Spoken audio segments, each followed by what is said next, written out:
fois dans votre émission bi nga xamante ni moom moo di kii kan la deuxième numéro la ñuy wax ndax gis nañu ni ngeen jëlee émission bi def ko comme seen émission gis nañu retour yi vraiment ñuy remercier suñu mbokk internet yëpp nga xamante ne ñoo safoo si safa di seetaan émission bi nga xamante ni moom moo di kii kan la nag comme son nom l'indique chaque jour dañuy dem seeti ñi nga xamante ne ñoom ñooy suñu ay jeunes talents di nekk ay ndaanaan ci lu mu nekk di dem waxtaan ak ñoom histoire bu baax ñoom ñooy kan wax fan lañ jaar beeg si fu mu yegg si donc tey nag c'est un plaisir nag ma daal di dalal sama waa diwaan daal di dalal ñi nga xamante ne ay jeunes lañu ñu nekk des jeunes yu compétents dans leur domaine donc ki nga xamante ni ñi nga xamante ne ñoom lay dalal aujourd'hui mooy groupe la nekh ñoom nag yaakaar naa ni kenn dootu leen présenté ci réew mi donc ki toog sama wet ci suuf daa mel ni moom mooy papa maa ngi lay nuyu ba bàyyi la nuyu ñu day seetaan. waaw fa ñu ngi leen di kontaan ci yow kontaan ci émission bi quoi parce que yow nga invité nii dañuy neex waaw parce que ku loo xam ne dégg na la say paroles charmante yu rafet xam nga macha allah quoi ginnaaw loolu ñu ngi nuyu téléspectateurs yi seetaan ñëpp ñu ku nekk sa tur sa sant waaw di sant yàlla bu baax di julli si yonent bi di sant suñuy ñaari waajur quoi parce que lépp ñoom la waaw tamit di santat yàlla suñu borom parce que mënoon nañu def ñu weng mënoon def ñu duñ wax mënoon def mu rombee ñu reetaan mais daf nañ ñu correct nekk ay nit lu ñu def rek ñun la sax kon ñu ngi koy sant moom jur boobu waaw yow yaay papa donc kii toog sa wet moom ma bàyyi la nga présenter sa équipe bi nga xamante ne moom nga àndal. waaw kii moom mooy sama copain. kii mooy surnom moom la ñuy wax Cax. sama waay la. waaw acteur bu graw la. kii sama côté moom la ñuy wax Dev. mooy Daouda Diouf quoi. ñun tamit suñu frère suñu copain suñu lépp la ñoo fondoo nii ba nekkee jeune ba ñu toll nii quoi. donc gis nañ seen présentation am na solo ku ne ci ñoom am na rôle bu important bi nga xamante ne dañ koy joué il est important à ce que ñoom ñu xam seen ay rôle yow dans groupe la nekk ban rôle nga fay joué. waaw man groupe la neex man yàlla dafa def damay zéle. man damay comédie. bu série jotee damay série damay def lépp quoi. maanaam plusieurs casquettes daal ngay def. voilà il fait tout. lui il fait tout. lui il fait tout.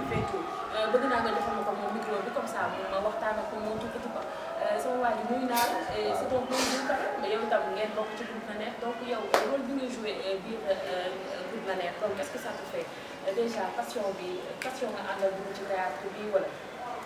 non maa ngi nuyu gars yi seetaan yëpp. ak teel ma sa micro nga wax nga jàkkaarloo caméra bi. maa ngi nuyu ñëpp kay ñu ngi seetaan ak fa sa émission bi doon solo quoi yàgg nañu bëgg mais dafa yàgg bëgg ñu nuyu sama gars yëpp nga xam ne ak ñi ñi ak waa suñu kii ñëpp dañu bëgg kon ni nga waxee man lii nii ñu dama ñëw rek gisu quoi dama ko bëgg moo tax ma dugg tax ma àndee sama gars yi dañ ko bëgg moo tax ma dugg si am ñu si tànn ginnaaw quoi ñu moom kon si kanam la ñu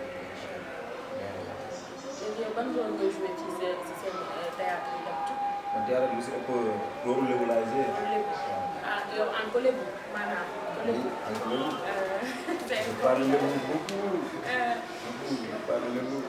baa demee géej. moom ko ci baal. alab lébu. alab lébu partout.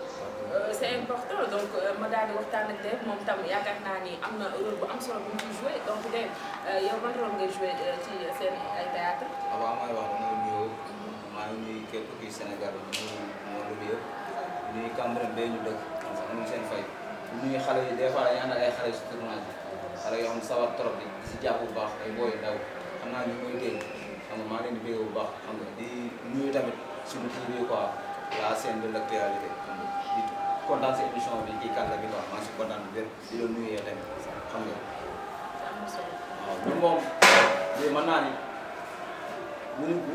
lu dañ si yéex a jóg quoi lu daan foowee la quoi lu daan foowee la xam nga dañ ko daan gérer mais kenn duñu caméra après yàggul dara nag ñu commencé ñuy caméra ñu gérer maanaam passion la suñu quoi gëm-gëm la suñu loo xam ne bëgg nañ si tekki teral suñu waajur quoi xam nga loolu moom mu soñoon trop loolu am quoi incha allah fu ñu teg suñu bët sori na trop. d'accord gis nañu vraiment d'habitude Cambérène c'est très rare nga gis ay xale yu nga xamante ne dañu nekk ci wàllum comédie donc yéen je peux dire vous faites partie des premières personnes yi nga xamante ne ils ont investi dans ce domaine donc tey lan moo leen inspiré wala naka ngeen duggee ci théâtre bi ba à la limite ngeen dem ba toll fi ngeen toll ndax quand même invité gis nañ leen au niveau de la 2STV ci benn émission bi noonu Sénégal c'est à lu ñu invité leen fa vous avez fait feu et flamme donc bëgg nañoo xam vraiment li nga xamante ne moo leen motivé ba ngeen duggee ci biir théâtre.